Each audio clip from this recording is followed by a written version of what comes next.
What is up, ladies and gentlemen out there? Once again, this is Scott Porter and Kevin Kiniry. We are here at the beautiful DC Entertainment offices in Burbank, talking about the Flash WizKids set. Now, we already did the unboxing. If you are watching this video first, stop, find the other video, and see what surprises were in store for you then.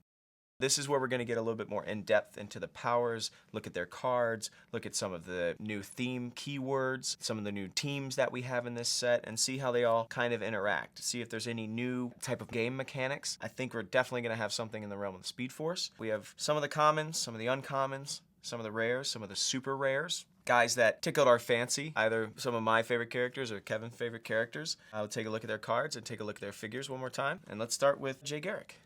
Again, the sculpt is just incredible. Now, all these characters have a trait. This trait is Speed Force. Let you guys take a quick look at that, and then I'll read it. Speed Force. When the Flash moves at least one square and hits one or more adjacent characters, you may place a speed token on this card after actions resolve. Increase the Flash's speed value by the number of speed tokens on this card. So I believe those stack. So as you're whipping around the map with a Flash, and there's a number of Flashes in this set, as well as other Speedsters, you start to gain speed tokens, which then you spend kind of with new special powers. So with Jay Garrick, when the Flash's speed value would be modified, instead replace his speed value with the sum of his printed speed value and all current modifiers. It's a replacement, it's not a modification. I guess that'll come into play with maybe some of the villains in the set. Maybe they strip you of your modifiers, but his is actually a replacement. Then he's got something called Fighting for What's Right. Give the Flash a free action and remove a speed token from this card. When you do, he can use Flurry on this turn. So he's gaining a power he wouldn't otherwise have by utilizing the Speed Force, which is pretty cool. Now, we were lucky enough to pull a Prime.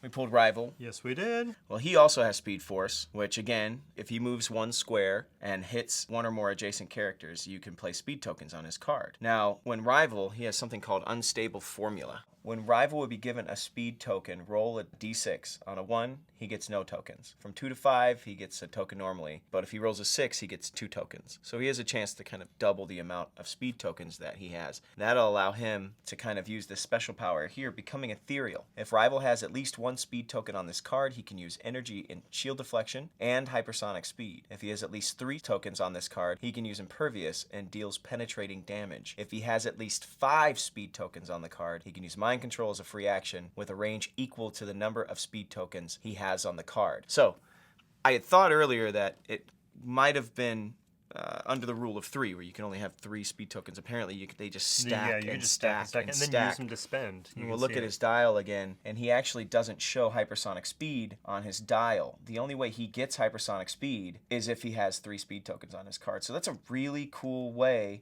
to implement the Speed Force. As we go through the rest of the set, and we start to see all these other speedsters, we'll see if they all continue to have powers that are based off of gathering these speed tokens. I think it's a really cool element. Now, when you sit down with the WizKids guys, do they tell you what powers they're going to try and emulate? Do they? Well, do you talk get into about. That? You just trust them. Well, they're so good at this now after many years of working on these guys. But we talk a lot about what the powers are of the character. What are some of the key traits? And they have to find really creative ways to kind of make it fit into the gameplay still. The good news is they've thought out some of this stuff so much. There's so many of these characters that just fit right in. You know exactly where it's going to be. But clever things like using the speed tokens instead of just giving hypersonic speed. Ways like that just really add it so that it's not just the same character 10 times. You get them all to have that little bit of personality. Yeah, it's kind of where the cards came into play. I pulled forward 3 more Speedsters. We've got Jesse Quick, we've got Max Mercury, we've got XS. And I just want to kind of really quickly take a look at their cards. You guys can pause the screen if you want and take a read of what exactly the speed tokens do for each of these characters. XS is cool because she's a Legionnaire, but still taps into the same Speed Force. Now, the other thing that's really cool about her that I really like is last second save. She can use hypersonic speed, and she can carry any character regardless of their speed symbol if they share a keyword. Now, a big problem with the Legion of Superheroes over time is that they all can fly. They all have flight rings. But in the rules in the universe of HeroClix, if you fly, you can't carry another flyer. So if you field a Legion team, a lot of times, unless you have a character that can bypass flyers not being able to carry flyers, you have a really hard time with mobility with a Legion of Superheroes team. XS really is going to help in that regard. She can carry another member of the team as well as use hypersonic speed as long as she has a speed token. Now, with Max Mercury, I mean, this one's pretty cool. At the beginning of your turn, you may remove any number of speed tokens from this card and heal Max Mercury that many clicks. And it says you may remove any number. So again, the rule of 3, which is a static rule in the world of HeroClix, does not apply to some of these Speed Force powers, which are very, very cool. We'll put these Speedsters back and we'll move into the uncommons. Anybody here that you would really like to see? Let's see, should we take a look at maybe going the Speedster way, a little bit of Reverse Flash with Daniel West? Daniel West, and he's the new 52 Reverse Flash. He looks amazing. So he has a Speed Force just like the other Flashes, and it just says his name. When Reverse Flash moves at least one square, hits one or more adjacent characters, etc., etc. For him, he's got another trait called Anything to Change the Past, and you can remove a speed token from this card, and Reverse Flash can use probability control until your next turn. Now that power has been around since the dawn of the game and is one of the most powerful ones, so you just pull a speed token, he's got probability control. He actually has a power that makes him a wild card. It makes him lesser point value than anybody using Leadership and Mastermind, regardless of his power. And then he's got something called Speed Force Accident. When this click is revealed, stop turning the dial. Reverse Flash cannot be healed past this click. This power cannot be countered or ignored. He looks fantastic. At 122 points, he's pretty hefty in value. I pulled Steve Trevor out. We don't necessarily have to look at his card. One of the cool things about Steve Trevor is that he brings a new theme keyword, and that keyword is Argus. Can you tell me what Argus stands for? You're going to put me on the spot on this one. Okay, let me think. If it is Advanced Research Group Uniting Superhumans. Yes, and you can see it there. He's got a good list of keywords. Argus, Justice League of America. He's got pilot, politician, soldier, and Team 7. Team 7, Team 7 is a nice keyword addition. So I hope we see some more of Team 7 as well. Just wanted to give you a real quick look at his card. Now, one of the guys that I was looking through the powers and abilities, and it's not so much what he does, it's the names of Tarpit's powers. Hot stuff coming through. He's got come at me, bro. He's got back in my bros. He's just a real bro, this guy. I killed the dinosaurs, dude. I love how WizKids can capture the language. Now, when they're naming the powers, and you guys sit down with them, do you have any input on that? That is mostly them. I gotta say, there is very little that we have to do when it comes to that. Those guys are super creative. They know the characters really well, and they come back with some really fun stuff. We just read them and enjoy it. That's fantastic. So when they come here, do they try and get into the vault? They have not come for a visit in a while since we've been out here in Burbank. So the DC Entertainment offices, they have something called the vault. I've never actually even been in it. You have to. There's how many keys? 2. Oh, it's magical. It's it's two a whole keys. Special thing. It's every book ever. It's a lot of stuff, yes. Even like old newspaper editions. We go back into the 30s and 40s. Which is crazy. I did want to read just one of his powers. You can see the whole thing. He's got a lot of text on his card. But this living asphalt is very cool. He can use plasticity, and when Tarpit is given a move action, you place tar markers into the squares that he had moved through. Other characters that enter a square with a tar marker must immediately end their movement. At the beginning of your turn, remove all tar markers placed by this character. So he can kind of just move himself around, and even if you're the Flash, you're trying to get to him, a little hit and run action, you're going to get stuck. So he's definitely an anti-speed guy, which, you kind of needed, especially in this metagame. You need a way to counteract all these really cool powers. So that's Tarpit for you. Come at me, bro. I know another guy that you really love, the look of, which I do too, is Mirror Master. You can see that mirrored section there. He's got a lot going on. He's got to trade a couple special powers. Let's take a quick peek at his card and see how they captured Mirror Master's power. I mean, the guy can be everywhere at once. He can come at you through a spoon if he needs to. So let's see how they capture it. They have something called mirrored duplicates. So the first copy of Mirror Master on your force costs 80 points and begins the game on click number 1. That appears after a red KO. So this is one of those kind of multiple dial figures. Additional copies of this character on your force only cost 30 points. Each begin the game on click number 1 that appears after the orange KO click. Now, Mirror Master is considered 80 points for all game effects except victory points. Mirror Duplicates. Give Mirror Master a power action. You may place this character in any other friendly Mirror Master character in each other's squares. All friendly characters named Mirror Master can use Sidestep and the Carry ability. So, just as I said earlier with the Legion, the rogues a lot of times have had trouble getting around. You had to use a really poor version of Weather Wizard or, one of those types of characters to give the rogues movement. But now he can use the carry ability, and you can have 4 of him or 5 of him on the field at once. Which is great. It's so much bringing the comics to life, because that's how they transport themselves all the time through the mirror world. Exactly. We kind of clicked when we found Rainbow Raider, but take a look at his card and see if they kind of continue. Let's see. My favorite color to drain this week. Give Rainbow Raider a power action and choose red, orange, yellow, green, light blue, blue, or purple. Opposing characters possessing a power of that color on their dial may modify their combat values by -1 until he chooses another color, if not already modified by this effect. So anybody that's got that color on their dial, he can just quickly nullify them. And look at the back of that card. And look at the back of the card. I mean, it's every color of the rainbow, as it should be. It's fantastic. Real quick, we'll burn through Turtle. It looks great, but again, you have to have a way to combat the Speedsters. So Turtle, slowness, as a way of life. He can use plasticity. When another character moves at least 5 squares and actions resolve, give them an action token. So if you move more than 5 squares, you're getting tokened. If you can't give them a token, deal them 1 penetrating damage. So he basically pushes you if you move too fast. Move too far. That's another guy who can kind of combat all of these flashes. And he can also use Perplex, but only to modify speed values by -3. Now, my favorite character from the Authority, we're going to get into Hawkmore. If somebody's never read the Authority, how do you describe his power?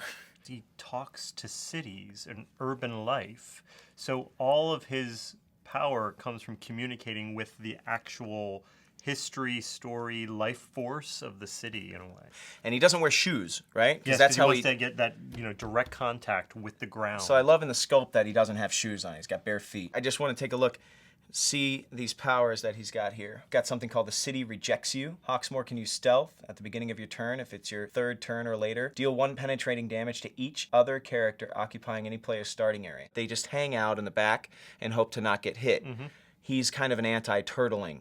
He's a turtling deterrent, if you will. I like that. Turtling deterrent. Say that 5 times fast. Which I like a lot. It's, again, the name of the set is movement, keeping everybody moving, keeping everybody coming towards each other. You want to make the game more exciting. You want to get everybody into the middle of the map. He's going to help with that. Also, absorbed into buildings. Before Jack Hawkmore is given a non-free action, if he occupies a square of terrain adjacent to a square of a different elevation, you can place him in any square within 6 squares that is adjacent to a square of a different elevation. So he can kind of teleport himself around. Yeah. So again, it's not Speed Force, but it's his own brand of quick movement. Like Mirror Master can replace other Mirror Masters on the map. He can make sure that he's in a terrain situation where he can jump right to a new location and get himself out of trouble or get himself closer to the fight. So they've done a really great job of mobility. Well, I got to tell you, it makes me want to play a match with these guys because there's so much about the movement too. You feel like this is automatically a much more active game. Yeah. All right. We've seen some of the commons, some of the uncommons. I found myself drawn to a ton of the rares. I had to try and cut it down, but we still have a bunch of them here. We'll start with the fan favorite. We know that people want to see it. Etrigan, the Demon. Again, the sculpt just looks incredible. He's got a very confounding card. He's got something called Gone Gone Form of Man, which, again, a direct quote from the comics. Yes. WizKids is so good at their research. When Etrigan the Demon has a red click number, give him a power action and turn to his blue click number with the same value. When Etrigan the Demon has a blue click number, give him a free action, turn him to his red click number 1. You may only use one of these effects during your turn. So you see his red click number 1 there. Oh, it's a little tiny. 2, 3, 4. And then you've got a line of KOs, and then blue click numbers start. So he can switch from a red click number to a blue click number, and then as a free action on his next turn, get back to his top dial, basically, which is really, really impressive. So he is a Swiss Army knife of powers. Mystic arts hath I learned. Etrigan can use energy shield deflection, outwit, and toughness. The mighty feared me. He can use exploit weakness and probability control. So he's got a ton of powers on his dial. It's just going to take a little bit of a veteran player, I think, to make him really shine. I love looking at the keywords: Demon Knights, Monster Mystical Past, Shadow Pact, who I'm a huge Shadow Pact fan. Love the Shadow Pact. And Warrior. So some of those teams get a little bump We'll take another look at a very important fan piece. Take a look at Harley Quinn. Take a quick peek at her card. Now, Harley is such a funny character, and, you know, sometimes they shy away from the humor, but WizKids this time really just decided to go full bore with it. She's got a power called My Puddin'. Yes, folks, it's called My Puddin'. Okay? Now, once per game, choose a friendly character with a higher point value. The chosen character is Harley Quinn's Puddin'. Harley Quinn can use Perplex and Probability Control, but only to target her Puddin'. Now, when her Puddin' is KO'd, modify all of Harley Quinn's combat values by +1. I love that it's not tied into just the Joker. I love that you could put her on a team. She's a stalker to anybody. Now, what's very cool about this piece is Jake Williams, who won the 2013 HeroClix Golden Age World Championships, was able to design her. Now, whether or not that is Jake in that chair, you know, only he can answer it's that definitely question. Her pudding of the moment. If Jake wants to be her puddin', then he might have succeeded. There we go. She's at most 65 points. So in the past, we've seen fan design characters get really out of control and, you know, 300 points and the most super powerful characters that you can have. I like that this one is a lower costed, kind of more realistic approach. Yeah, it's a playful one. Let's pull the Speedsters forward. We've got Wally West, Flash, we've got Impulse, and then we've got a Zoom. Now, the only Zoom that we pulled, they all look so fantastic. They use the translucence to varying degrees. I want to point out real quick, the way that they did Zoom's sculpt makes him look like he's in 3 places just all at once. He's just reverberating in place. And that's something that is so frequent in the comics. So it's a really, really cool sculpt. I know we showed you it in the unboxing, but I just wanted to point it out one more time. Might as well throw the Tornado Twins up there as well. They also have Speed Force. 4 Speedsters, all in the rare range. Take a quick look at all of their Speed Force abilities. Now, Zoom himself doesn't actually have Speed Force, but Tragedy will make you better. That's the code he lives by. When he attacks an opposing character with the lowest point value on that character's force, modify Zoom's attack and damage values by +1. When he attacks an opposing character with the highest point value on that character's team, he can use Precision Strike. So it kind of, his code is coming into play, and I'm in all the timelines simultaneously. At the beginning of your turn, remove all timeline tokens. You roll a d6, place a number of timeline tokens on this card equal to half the result. Remove all timeline tokens from Zoom's card, and he can immediately use probability control, even if he has already done so this turn. So his tokens are timeline tokens. They're not Speed Force. Which makes sense. He's running through the timeline. There you go. Tornado Twins are interesting. They're the only duo in the set. They have the ability to spin themselves off into a bystander token there. I'll let you guys pause that and take a look at it if you want. And we'll get into my favorite Speedster, Impulse. He has a Speed Force. Let me join your team. Impulse is a wild card, but can only copy team abilities from friendly characters with a shared keyword. His keywords are Central City, Future, Speedster, which is a brand new keyword in this set. We've seen it on a lot of them. But now if you want to run a team of Speedsters, you can actually get the bonus. You know, Young Justice, Teen Titans, those 2 books were some of my favorite. Peter David and then Jeff Johns. Fantastic stuff. Take a look at him. I like Unpredictable Speedster. At the beginning of your turn or each time you remove a speed token, give Impulse a free action and roll a d6 that can't be re-rolled. He can use the following power until your next turn. 1 to 2 Outwit, 3 to 4 Perplex, 5 to 6 Probability Control. He's a bit of a Swiss Army knife when it comes to support powers. Definitely. And the great thing is it's at the beginning of your turn or each time you remove a speed token. That's great. My Flash, the Flash that I grew up loving, Wally West. By the time I started reading DC books, Barry had already met his fate in the Crisis. I love the lightning bolt on the bottom. That what he's running on, it takes the shape of a lightning bolt. I don't know if you guys can kind of see that. It's really, really cool. That top-down view. Take a look at his card. Now, they did a great job once again. He has Speed Force. He has another trait, Vibrate Through Walls. If the Flash has at least 2 speed tokens on his card, he can ignore hindering terrain and modify his defense value by +1. If he has at least 3 speed tokens on his card, he can use Flurry and ignores elevation. If he has at least 4 speed tokens on his card, he can just start breaking through walls and deals damage to all other characters adjacent to a square blocking terrain he just ran through. So it's all about the vibration. It's kind of great that they've tailored his Speedster stuff to being more the kind of powers you saw in his book, more than Barry's, which was a little different. Right, and it makes him a whole different type of Flash, which I was worried coming into the set that they weren't going to be able to differentiate them enough. The Speed Force powers are all very unique to the characters that they are and gives them all a high level of versatility. So if you do want to run a team, they have some synergy. Let's get into some villains here. Let's check out Weather Wizard. He's got one of those powers that's all luck-based. He's got something called powers like the seasons. At the beginning of your turn, roll a d6 that can't be re-rolled. Weather Wizard can use the power indicated by the result on the back of this card. Now, we've seen a lot of these lately. Spring storms, summer lightning, autumn winds, and winter chill. This is where a character with a card really, really helps. You mentioned this earlier. Some of the characters were just impossible to really show what they can truly do. I mean, Weather Wizard is super powerful in the books if he's written right. But in Clix form, very, very difficult with just color-coded powers to really get an effect of, like, you know, these are all the things he could really do on the battlefield. And so now with the cards, it makes all the difference. Savatart is very cool. He looks fantastic, but I wanted to pull him out because he's got one of those kind of anti-Speed Force powers. He's got his own Speed Force, but drain your speed. Give Savatart a free action and place one speed token from an opposing character's card onto his own, so he can steal your speed. The Lord of Motion, opposing characters decrease their speed values by the number of speed tokens on his card. So Speed Force makes me invincible. If Savatart has at least 5 speed tokens on his card at the beginning of your turn, you may heal him of 1 damage. Remove 3 speed tokens from this card to prevent all damage dealt to him from an attack. That's great. So if he's on a board and he's staring down Superman or somebody else in that realm and knows that he's in a lot of trouble, he can just pull 3 speed tokens and say, hey, what? You can't touch me.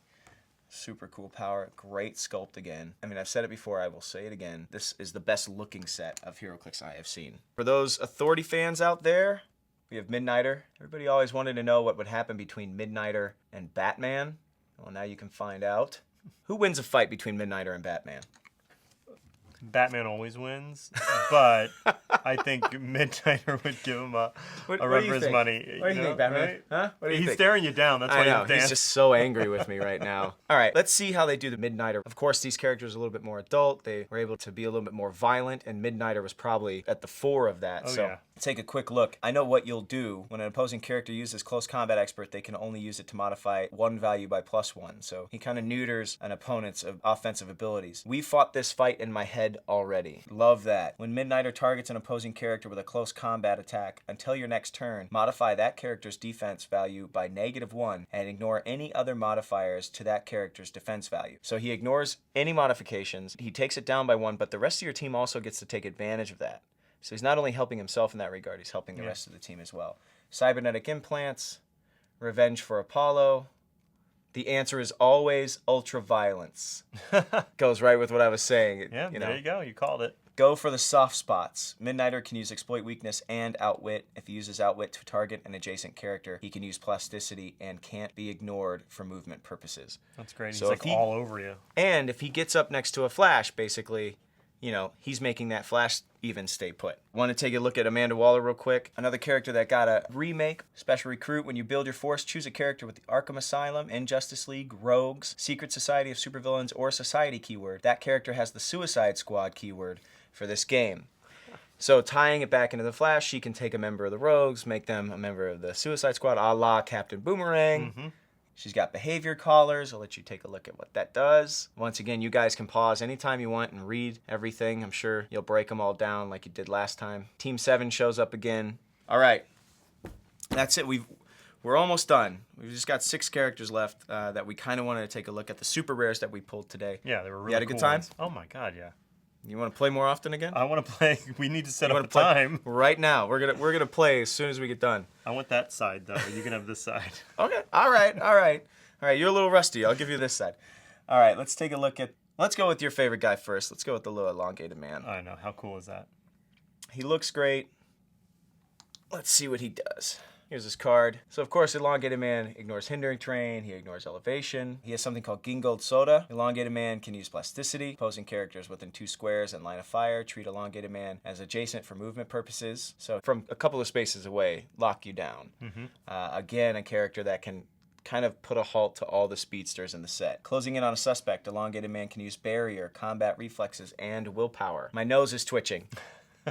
Which I know you asked. He said, I can't tell if his nose is twitching earlier. He's got a power. Elongated Man can use Outwit as if he had a range value of 8. He's basically a trick shot outwitter. He ignores elevation, he ignores hindering terrain, he ignores character bases. So he can outwit you, basically, you know, stretch his neck around and outwit you, even if you're hiding behind something or He's behind a the great wall. detective. He knows what he's That's it. doing. There he goes.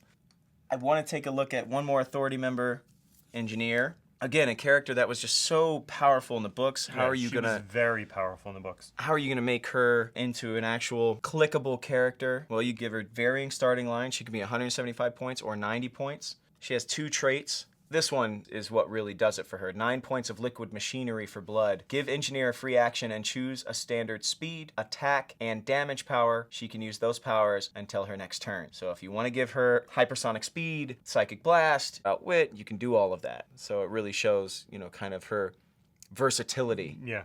Ultimate versatility in the books. She doesn't have a lot of powers, but that one trait gives her all the named powers in the book. She can get to. Toxic environment cleanse as well. You guys can pause it, take a look at that. So another example of a character that just couldn't have been made before we were able to card these characters. She looks great. Another translucent base. The flyers used to look so static. They would just put their foot in a peg. Yeah, it was just a basic peg before. Or they would just look like they were standing and they were supposed to be flying. Now you can really tell the movement in the sculpt.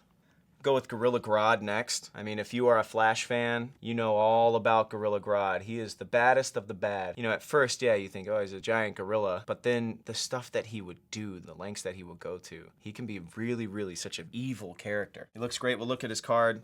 What's his point value, too? He's big, right? Yeah, he's 175 or 100 is his starting values. I'll turn him around there, let you guys get a good look. He's got Animal, Gorilla City, Injustice League, Legion of Doom, Psychic, Ruler, Secret Society of Supervillains. So easily able to go on a bunch of different teams. Prove I'm the strongest mind when Gorilla Grodd is targeted by Mind Control, Outwit, Penetrating Psychic Blast, or Perplex. Both you and that character's player must roll a d6 that can't be re-rolled. If your result is higher, Gorilla Grodd cannot be targeted by that power this turn. That's great. Mental shields, the whole way. Yeah, go ahead, try. We'll just have a roll-off.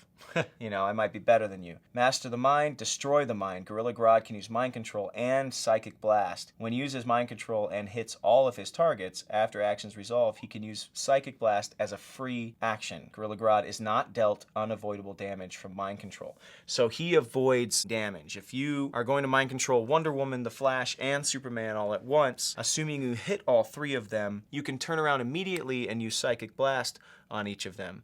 I mean, he can really, really do a lot of damage to some of the biggest characters that you would ever be able to field on the map. Here's the back of his card. Arg, Flash, I will smash you. I love it. That's when he loses his cool. The animal instincts start to kick back into play. Captain Thunder was a surprise for me. Comes into play because of Flashpoint, of course. But the unique thing with Captain Thunder is he's not just Billy Batson, right? No, not if they're doing the one based off of Flashpoint, which I think, we found out on the card they are.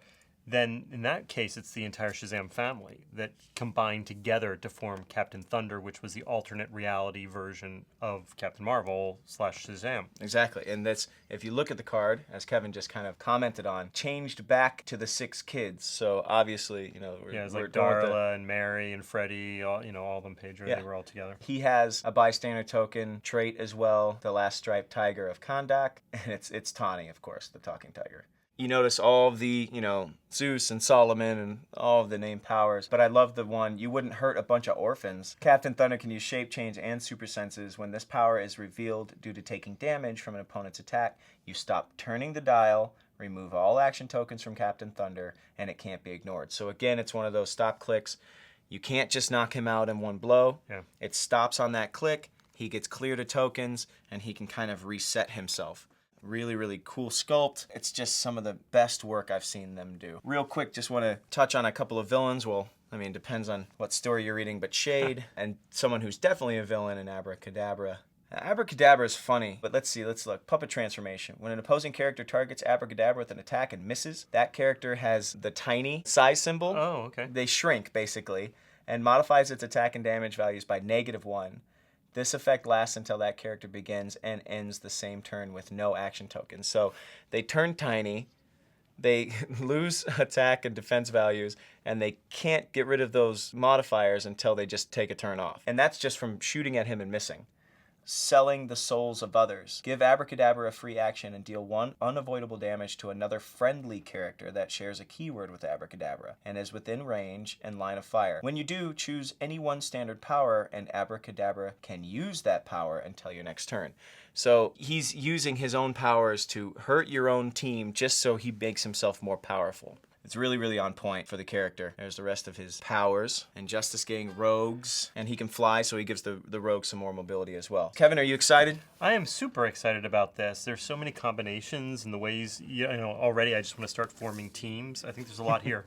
The Speed Force characters, whether they're from the future, they're from the past, they're mentors, they're young kids, they all have a very unique way of applying their Speed Force powers. We saw a couple of primes today. We saw a lot of super rares today. We saw an amazing amount of sculpts. Once again, I am Scott Porter. I'm Kevin Kiniry. Thank you so much for watching. Keep an eye out for the full set. There are 3 chases. We didn't see what they were today. I think the box art might give a little something away. There might be a team base involved. So keep your eyes out for that. Keep your fingers crossed for more great stuff from WizKids. Thank you so much. Have a great day. Bye, guys.